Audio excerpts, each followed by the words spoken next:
આજે 14 જુલાઈ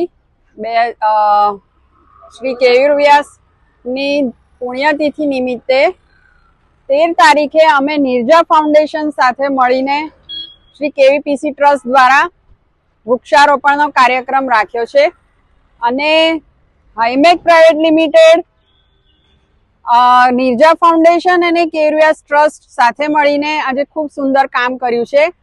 જેમ કે આપણે જાણીએ છીએ કે આજના ભૌતિક વિકાસમાં સૌથી પહેલું બલિદાન વૃક્ષો આપે છે, તો આપણે આપણા બધાની ફરજ છે કે વૃક્ષો ખૂબ વાવવા જોઈએ અને આપણું જીવન સુંદર બનાવવું જોઈએ। જે સુંદર કાર્ય નિર્જા ફાઉન્ડેશન ખૂબ જ ખંતથી કરી રહ્યું છે અને એમનું કાર્ય ખૂબ આગળ વધે અને એમાં અમે પણ સાથ ને સહકાર આપતા રહીએ એવી ખૂબ ખૂબ શુભેચ્છાઓ સાથે જય જવાન જય કિસાન। ભારત માતા કી જય! ભારત માતા કી જય! ભારત માતા કી જય!